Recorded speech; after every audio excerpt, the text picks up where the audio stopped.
Welcome to the Conscious Community Podcast. This episode, we're speaking with Espe Brown about his book, No Recipe. He's also been featured in the documentary, How to Cook Your Life. Welcome, Edward, to the show. Good afternoon. Thank you. It's a pleasure to be with you. Well, we're glad to have you here today. Well, the first thing we'd like to know is what got you into cooking in the first place? Is there something from your childhood that inspired you to begin your cooking journey? The most immediate thing was that I needed to eat, and I decided in order to eat, I would cook. Because I guess I got in that sense, you know, my mother cooked, my mom cooked breakfast, lunch, and made lunches for us and dinner, and so they cook. And there, I thought I would do it.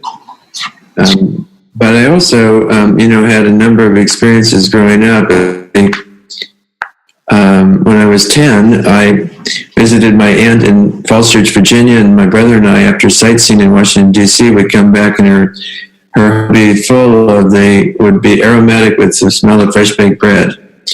And I found it, heavenly, intoxicating, something.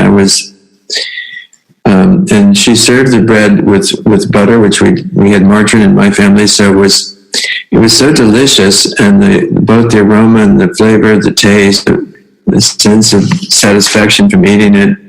I was actually inspired. I decided I will learn how to make bread and I will teach others. So when I got home, I asked my mom if she could teach me to make bread, and she said, no, yeast makes me nervous. But eventually, about 10 years later, I learned. I was at Tassajara before the Zen Center arrived, and the cooks there taught me how to make bread. So it did lead to Tassajara Bread Book in 1970. So you are the head chef at Tassajara, who's a Buddhist center in Big Sur, California. Is that correct? Inland from Big Sur, yes. It's in the middle of the Los Padres National Forest, and directly from Big Sur, it's about 8 miles, but it's a 20 or 25 mile walk if you take the trails. So you get to Tassajara through Carmel Valley, and then the last 14 miles is a dirt road down 3,000 feet. So it's a pretty dramatic journey. And from San Francisco, you first on the big freeway, and then a smaller freeway, and then a 2-lane divided road, and then a 2-lane non-divided road, and then a 2-lane road, and then a 1.5 lane dirt road. So you slow down and you get to Tassajara. And when you're there. It's the end of the road. I joke with people that people who come to practice at Tassajara, they get there. It's because they're at the end of the road. They don't know what else to do. What brought the Buddhist center to that location? I know it's, or I believe it's the first Zen training center outside of Japan. Yeah, the first practice center outside of Japan. I hesitated to call it a monastery because it's men and women practicing together. It's not required to be celibate. One isn't to be conscious and etc. It's not in my world. It's not in my view. It's not exactly a monastery, but yes, it was the first center outside Japan. Suzuki Roshi was teaching in San Francisco, and he was interested in finding a place out in the country, and some of his students discovered Tassajara. At the time, Zen Center had $1,000 in the bank and an annual budget of about $6,000 to pay his salary and rental for the meditation hall, the space we were in at the Japanese temple in San Francisco.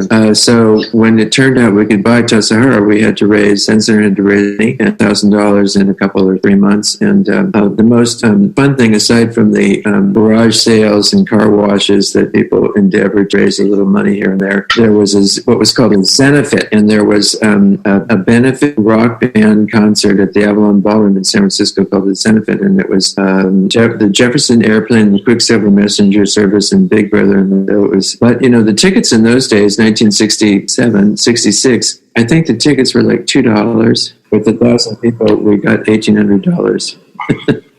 I have family who lived in the area during that era, but they were a little too young for that. But they were right there in Monterey. So, well, Monterey had some epic concerts, which I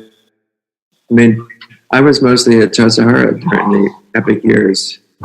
Although when I got married at Tassajara, and this isn't, I don't know how close this is to our interview, but it's fun. But when I got married in 1970, we did rent some electric instruments and turned on the generator. Several of the students were rock musicians, so we had our own rock band for my wedding in 1970. we managed to consume for 100 people 10 cases of champagne. The Zukiroshi and Zen Center authorities decided there would be no more like that. So I'm afraid I ruined it for everybody. Could you talk a little bit about what it is you do there as head chef? It sounds like a little bit of a misunderstanding here. I was the first head cook at Tassajara, starting in May of 1967 through this 1969, about years. And the different traditions are different, but in Zen, it's considered that there should be who's the head of the kitchen. And the Zen Master Dogen, who's in the 13th century and is considered to be the founder of our school, in the Soto Zen school, he wrote a wonderful chapter about instructions for the head cook. And then that's very inspiring and a lot to study in that. And I use some of the information and teachings from that in my book, No Recipe. One of the first things he says is that the head cook needs to have the mind that seeks the way, which is otherwise known as beginner's mind. So you could also see it's, finding out, studying, not just repeating what you already know, but on each occasion finding out what to do. So the teaching that I use also is from Suzuki Roshi. He said Zen is like feeling your way along in the dark. And you don't know where you're going, but you move carefully. And then step by step you find your way, and you might think it would be better to know where you're going and get there. But he said, when you know where you're going and how to get there, then you want everybody to get out of your way, and you're not so sensitive, and you're just, and you're trying to when you try to make everything to then you're usually not as sensitive to things and what's going on as you might be otherwise, where you're more responding to the circumstances. I did tell a story in the book about those years, and I barely knew how to cook myself, so it was kind of I was definitely in the dark as this head cook. And one day I finished to wash for 60 people, and I looked at books, and it was interesting to me, but there was no cookbook that told you how to cook spinach or how to wash spinach. It was all spanakopita, spinach souffle, spinach cheese pie, spinach lasagna. So nobody told you just how to cook spinach. So the recipes tended to want you to take the stems off the spinach because they're cooking the spinach and then blending it up, and then it's to be very tender. So we started removing the spinach off of 4 cases of spinach. It wasn't very long, and one of the students said, "Ed, I tried eating one of these spinach. It's not very tough. It's very tender. It's easy to eat, and it's only going to get more tender when we cook it." So I tasted a stem, and I said, "You're right. The stem's on." So you don't need directions for this. One of the sayings is a Zen Master, which I appreciate, which is see with your eyes, smell with your tongue, nothing in the universe is hidden. What else would you have me say? And of course you want him to say, how do I get it to come out the way it should so that I don't stress and so that it's easy and it's not much work? And there's no answer for that. We talked to our last guest, Sanattam Kaur, about a daily spiritual practice, and your book, the subtitle, Cooking as a Spiritual Practice. Would you like to share with our listeners a little bit about what you mean by that? Yeah, it's an interesting subject because there's not a lot of language for what's spiritual. And what passes for spiritual is, following your breath, being mindful. But as soon as somebody starts to practice mindfulness, then they apply the same rules of what I call the horizontal world. So I like to think of the horizontal world where things are compared to other things, and how good is your cooking, and are you a success, and you have some way to measure. The world is show up and do your best and be sincere and bring some energy or some of your gifts from beyond this world. So to me that has something to do, that's these days my model for spiritual is horizontal things compared to other things. Do you measure up? Does your food measure up? And the vertical world, you're present, and you're going to do your best. You're going to be sincere. And Dogen, this is something that Dogen, emphasized in the Fukan, the teachings for the head cook, being sincere and wholehearted. So being sincere and wholehearted, or warm-hearted, kind-hearted, is see if you can get your food to impress people, or something like this. And we're so involved with this horizontal world, and so it's also the world of what's known as what I would call performance. So in that sense, my encouragement is to shift from performance to the world of presence.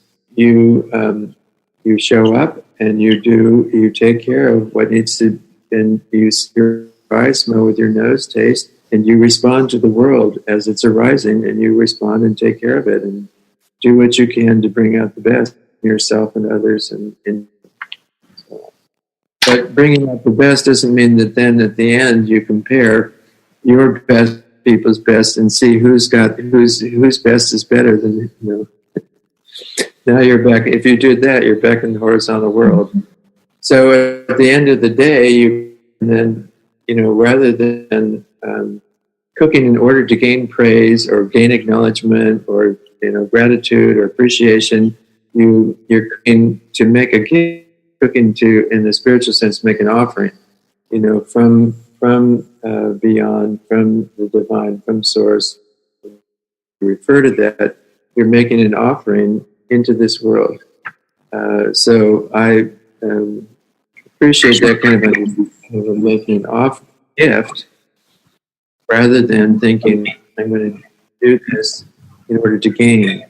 So it was a big emphasis in Schluter's teaching not to to let go of your ideas of gain, what it's going to, how it's going to reflect on you, and do your best, and then offer. That's a piece of this spiritual part of it. One thing that I'm thinking of is how much convenience food we have in this day and age, and it's sort of taking us away from the spiritual connection to food. What are your thoughts on that? Well, I've been using a story which, I think it's in my book, but it's sort of abbreviated. But when I was first cooking there at Tassajara, I made biscuits. And from my point of view, not right. So I thought, well, maybe if I leave out the eggs, maybe, biscuits that I'm used to don't have eggs. So I left out the eggs. The biscuits still didn't come out right. And then I left out the milk and just used water. They didn't come out right. And then I thought, well, maybe it's the butter I'm using in the biscuits. I mean, biscuits with, or Crisco or something. I used some Crisco. The biscuits didn't come out right. So after this fourth time, and I thought, I grew up with Bisquick and Pillsbury. And I was trying to make my biscuits taste like the biscuits I grew up with. So we tend to have these old models, and this is one of the problems with all the product, is that at our own capacity to bring forth food, to offer food, and we also forget that in this case, I would make the biscuits again, and I thought, I'm just going to taste the biscuits of today without comparing them. Yesterday's biscuits are the biscuits I might have grown up with, and just see what these biscuits are like. And then when I really taste today, they were delicious. And we forget when we taste things carefully, and especially the food that comes to us. It's very interesting. But if you eat a potato chip, there's an instant of salt and grease, and it catches your taste buds. But then the more you chew it, but if you bite into a walnut or an almond or parsley or a slice of apple, there's not much flavor at first, but as you chew, more and more flavor and depth qualities come out. And so, part of the manufactured food means that we it's understood that we no longer appreciate the capacity to really give our attention to something, to concentrate, to give our attention, our awareness, receiving something into our life, and to notice how wonderful it is when we do that. So my biscuits were heavenly, and they melted out. They were the white flour that I'd grown up with, and so they were earthy, and then they were light and sunny, and they were just really delicious. And over the years, I realized more and more, when I taste something carefully, it's as though the world's, and it's not just sweet and sour, salty, bitter, pungent, or earthy, sunny, fruit, flour, but there's still, and that's our awareness receiving, experience it with attention and some warm-heartedness. Something I've noticed when it comes to cooking, as she mentioned, convenience foods, is that there is a product for every possible permutation of product. I think there is a huge aspect of human socialization and interaction that goes on in the kitchen and around food. Yeah, so exactly. Our world, in 1996, Jerry Manter wrote a book called In the Absence of the Sacred. That's 20 years ago. And he was already talking about the absence of the sacred, and it's worse. So when you talk about, the convenience and everything, that's the horizontal world. I could make less effort and get more. So we have a lot of choices, and the choices, it seems like it's easy to choose, then it's easier to make a choice to buy things, and as you mentioned, rather than, doing something oneself and making some so-called effort or, work. And work has gotten kind of a bad name. I remember, one of my other books, Tomato Blessings and Radish Teachings, I told the story about being in the supermarket. And when you're in the produce section, you look at things and they look back and how are you doing? And it's kind of companionable, and they kind of say, how you doing? But a lot of the store is bright packages with bright lettering, and they're flashing like neon lights, and they're saying, buy me, buy me, buy me. And then if you stop and ask, well, why should I buy you? They say, I'm quick, I'm easy, I'm quick, I'm easy. You won't have to relate to me at all. So all the ease and in the world of fast food and convenience means the lack of relationship. And of course, people are noticing now with social media. Somebody said, we've been on social media for some time. Maybe we could get together in person. And the other person said, oh, when would you like to Skype? Yeah. Or I noticed in the grocery store, there'll be 9 different kinds of pancake mix. It's a 1 pound box and it's $7. And it's literally flour, baking powder, salt. It's the most simple ingredient imaginable, and they're on the next shelf for $1.50. But this box of pancakes is easy and it's quick, and it's 3 times the price, and it's literally salt. It's saving you taking a single spoonful of baking powder and mixing it in with your flour.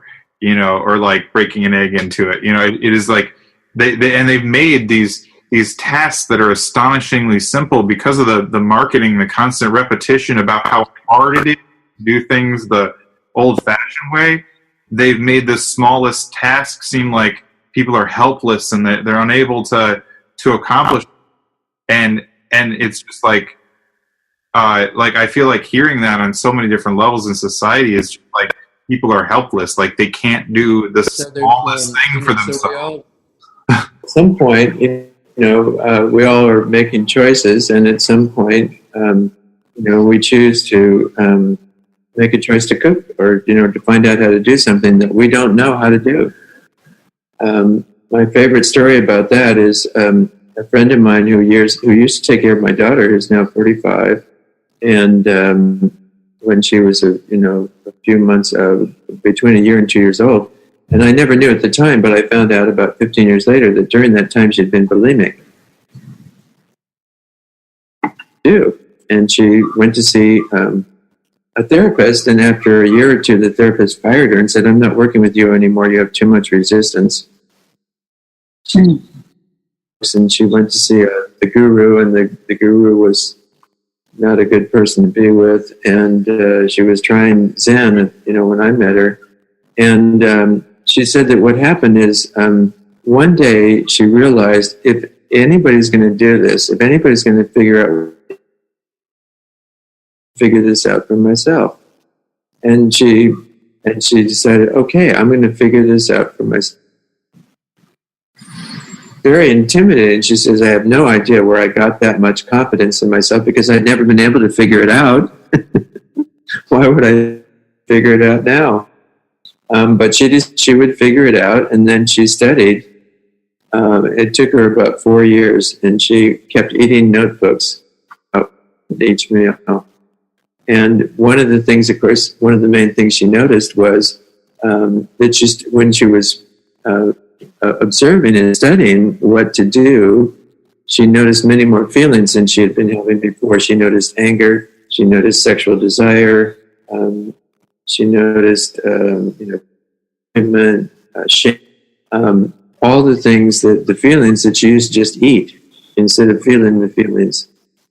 So she learned on her own, basically, how to feel, her feelings. And it took her a while, but eventually, she stopped being bulimic.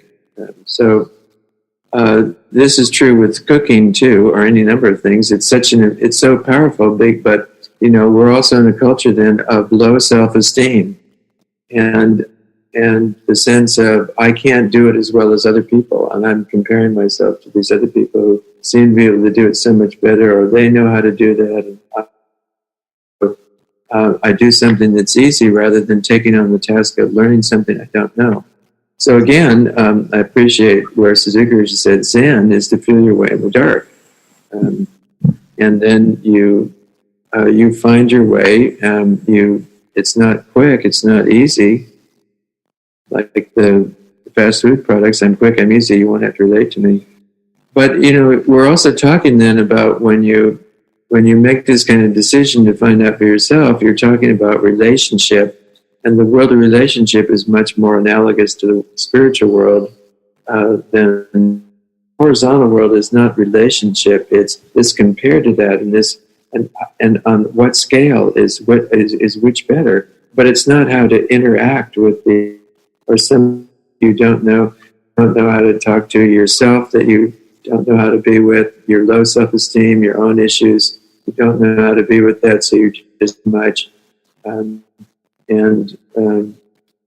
So the idea of a relationship, his teaching is things, your experience, and your inner world, your thoughts, feelings, sensations, and the things of the world, the ingredients, the people, let things come and abide in your heart. Let things come home to your heart. That's Suzuki Roshi called it. So you're beginning to relate to things from your heart rather than from your head. I shouldn't do that. You put this with that. You cook it for this length of time. That's all the instructions are up in your head. And then we think we can take the instructions in our head and make the world do things according to our instructions, and we just get in fights. Rather than, how do I and be touched by it, and then Dogen says, and then let your heart go out and be in things. And so way to talk about relationship, and so a big sense of for me over the years, the spiritual world is the world where we played. So the spiritual world is not limited to people in the spiritual world, but you can learn that in therapy and any number of places. Obviously, relationship you could learn, but it's challenging. I was just saying, in theory, it's there's somebody who knows better, and you should do what they tell you. But when you do what they tell you, then you're abandoning the capacity to find out, and you're then you're gonna spend the rest of your life being surrounded by these experts you don't know, and I should just listen to the experts. I'm just a little person here who listens to the experts and tries to do what they say because they know better than I. It helps you to be stuck in that world of low self-esteem. But, that's just me. Having a good teacher who knows what they're doing and can guide you to find yourself is really good. A good teacher isn't there to say, I'm the expert, you don't know anything better than you. It's hard to find this good teacher because most of the teachers say, want to be successful, I tell you. And if you want to be as good as I am, then do what I say, rather than saying, here, let me help you your way and to observe carefully. Like Spencer's talking about how to observe things and study and know for yourself what to do. Not so many teachers are like that. Yeah, you have to find that. Yeah, it is hard to find a good mentor, but there's I think a good mentor recognizes perhaps the importance of letting the student learn on their own in that way too. The idea of a good teacher is you're letting the student discover for themselves. Well, it's a famous Zen story that I've been using to talk about this, and the Zen Master in China, Wang Bo, who was apparently quite tall, 6.5, 7 feet, and he was very tall. Anyway, one day to the monks in the assembly, he said, all of you gobblers of dregs, if you keep on like this, when will you have today? So gobblers of dregs is a little bit like, all of you followers of recipes. The dregs are what somebody's left over from somebody else's life, from somebody else's study, from somebody else's practice. And you take those dregs and you think, if I take enough of these dregs and follow, I'll try out the recipe, then I can find out how to do it. And he said, when will you have today? You're just busy following the recipe. And then he said, haven't you heard in all there are no teachers of Zen? And at that point, one of the monks in the assembly came up to where he was sitting and said, but teacher, there's hundreds of monasteries and thousands of monks. How can you say there are no teachers? And he said, how can you say there are no teachers of Zen? And Wang Bo said, I didn't say there was no Zen. I said there are no teachers of Zen. And the emphasis is, each of us is here. Nobody else can live your life for you if you're going to be you. And finally, the important point in Zen is for you to be you. But of course, you being you is not the horizontal world, but that's you being something that you came to what Michael Meade calls, your genius. You came into the world with some genius, with some core, with some essence. And how are you going to get into the world? You can't follow somebody else's recipe to do that. You've got to have some awareness inside and be able then to know what your gift, what you're here to share, what your gifts are. And some of us are, fortunate that we find out sooner than later. I seem to have occasionally writing a book.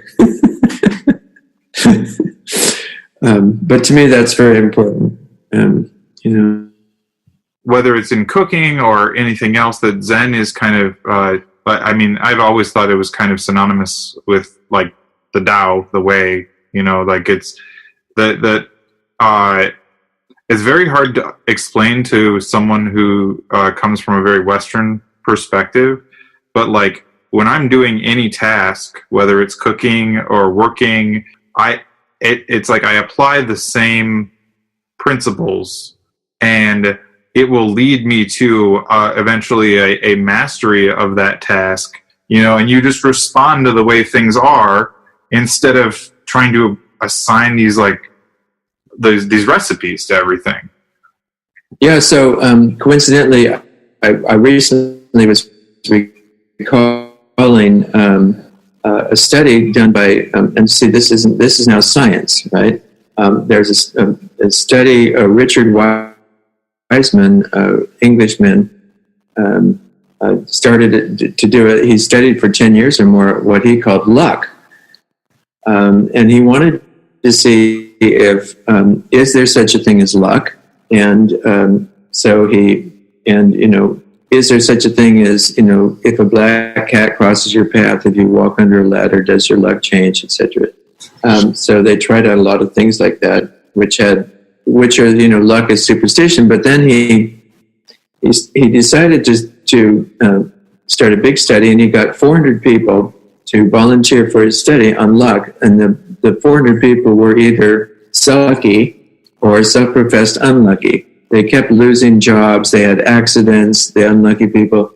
The lucky people, had, they're into the, wonderful person that they met accidentally, and, all kinds of things, and great jobs that they loved and so forth. And he wanted to know, is there a difference in how these people do things? And the most famous one of these little mini studies was that he gave all the participants a newspaper, and the researcher said, count the number of photos in the newspaper and let us know how many there are.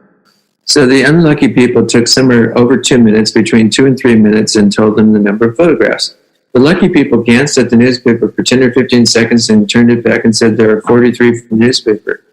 And it turned out that on page 2 of the newspaper, you open it up, and on page 2, taking up more than half the page in oversized type, it said, counting, and tell the researcher there are 43 photos in this newspaper. Yeah.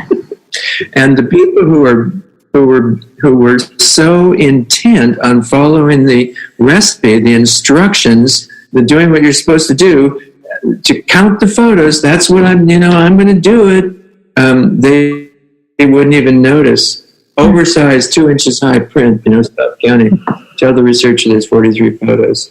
So it's very much as you're saying, and why I say, in the Zen world, see with your eyes, smell with your nose, taste with your tongue, feel your feelings, think your thoughts, and see what, how you, from your own being, from your own heart, from your own, also use like the felt sense, which is in Western psychology is tended to be associated with the second chakra, like Peter Levine in Waking the Tiger and the sensory experiencing therapy talks about your felt sense. So it's what do you feel like doing, not what does your head tell you. Mm-hmm. So you're responding from, your essence, your core, your being, and you're studying for yourself, seeing, smelling, tasting. And then when you get to page 2, look at that. When you get busy on a particular task, it narrows it. You get narrowed down, and then you can lose your way. One thing I wanted to ask you, as someone who's been baking bread for years, is how there's this gluten-free movement now? There's people with issues with gluten. This idea of the GMOs in wheat.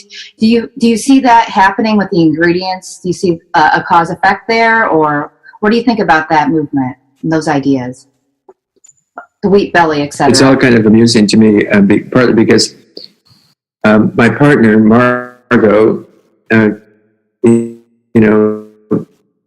she especially can't eat corn and dairy. Okay, but then she started noticing that wheat affected her.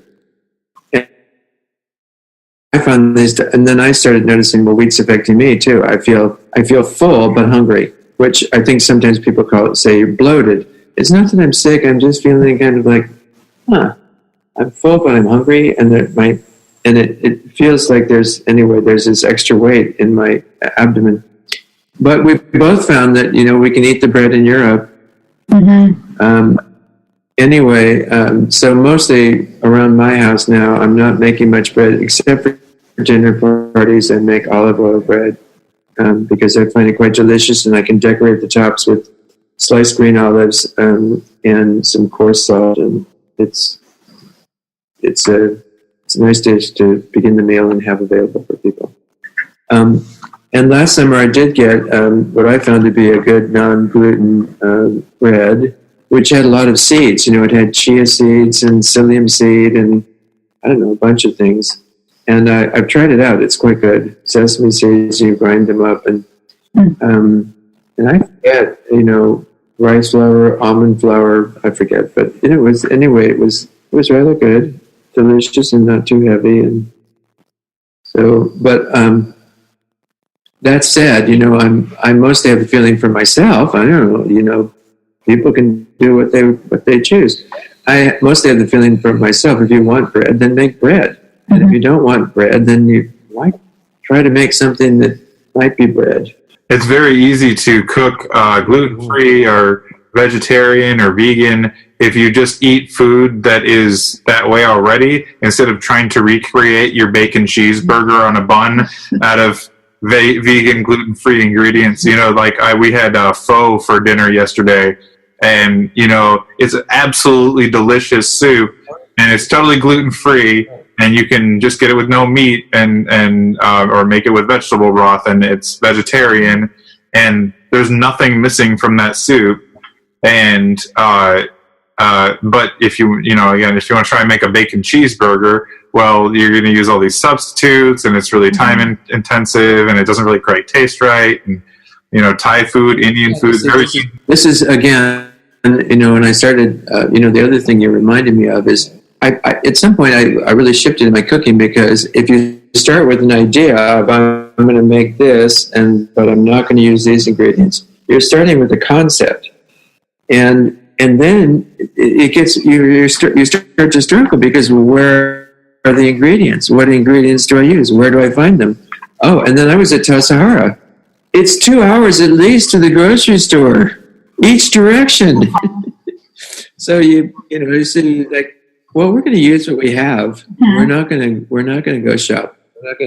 So we're going to have to adapt whatever recipe that we might be starting with. We're going to have to. And at some point I thought, instead of starting with a concept and seeing if you can find the ingredients and do I have time or not, and then so is it going to come out the way it should? And then I decided, well, why don't I look and see what ingredients I have and dream up what to do with them in the time I have. So it's completely, you know, it's turning it around and starting with the world you live in and dreaming up what you want to do with that, rather than starting with the concept of how do I get, you know, things to my cooking to reflect well on me and people to like me, and, you know, and rather than starting with, you know, the concept, start with, well, where am I? What do I have to use? What do I have? Where are the ingredients here? And then, you know, a soup, a salad, one dish, two dish, you know, something baked, something sautéed, something steamed. How do I use the things that I have? So again, to me, that's I think of that as, you know, and you know, you can call it spiritual or not, but you're stepping out of the head down, the conceptual world, and how it's going to come out or supposed to come out in the usual terms, and are thinking of I should have a picture, a concept of how it's going to come out, and then get it to come out that way. And if I do, it reflects well on me, and then I can say I'm a good cook because I can accomplish this recipe. You know. So anyway, we get very confused about what we're doing here, rather than can I just appreciate what's in front of me and make something of it and share it with the people. So recently, I did have this wonderful. There was, I don't know, you know, somebody wrote. It was just a sentence or two, and somebody said, "At last, a cookbook that says we don't have to get the very finest ingredients, organic, baby this and baby that, and that we could just cook and enjoy cooking with our friends and family, and then enjoy eating together, rather than, you know, how do we get it to come out? And you probably can't cook as well as we can, so you should have our cookbook, and this is the famous restaurant, and, you know, all this. It's a lot of hype and sales, and you're kind of giving people. But I think it's permission. Like you have permission. That's important. Permission. Make it up as you go along, and it'll be okay. It'll turn out. And if it doesn't, you can always exactly. If it doesn't, you just run over. There's plenty of fast food restaurants. Well, not where they are. Well, thank you very much. You're welcome. Yes. Yeah. So, you know, my last thing that I'm using in the book to say all this, and like you have permission, is I tell the story about when I first got to Tassajara.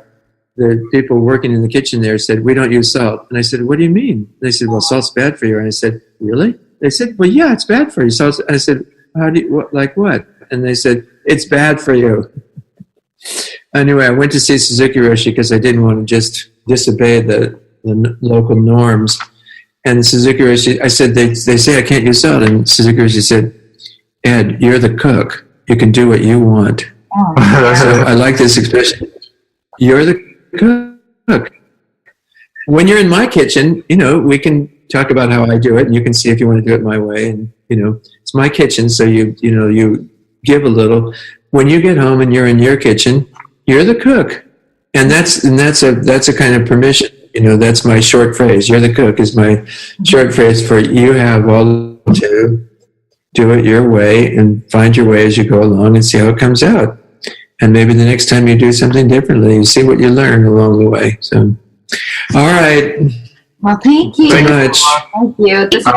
The book is No Recipe, and he's also featured in How to Cook Your Life documentary, and his other book is the Tassajara Bread Book, as well as many others. People can look you up by name and see how many books you've written. Do you have any website? 7 or 8. Or anything that you'd like? Oh, I do have a web. The website for my Buddhist group is called peacefulcsangha.com. Peaceful, and then C is SEA, not CEE. SEA, Sangha is the Buddhist word for group. SANGHA, Peaceful C Sangha. So that tells. I don't do a lot of events, and most of my teaching is in Europe because they actually hire me to do events there. Unlike here. Yeah. And somehow I'm not very entrepreneurial. Like I never started my school, my Zen center, my cooking, my restaurant, so anyway, there's that if anybody's interested. Peaceful Sea Sangha. Sangha.com or .org? .com, yeah. Okay. .com. Thank you. All right. Well, thank you so much for coming on, and we'll be in touch. Yes, thank you. Thank you. Bye. Have a nice day. Yes.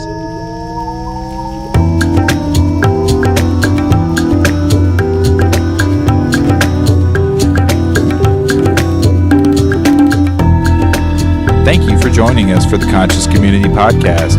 If you'd like more information about sponsoring this podcast or advertising with Conscious Community Magazine, in print or online, please email me at spencer@consciouscommunitymagazine.com. That's SPENCER, or call 630-492-0831.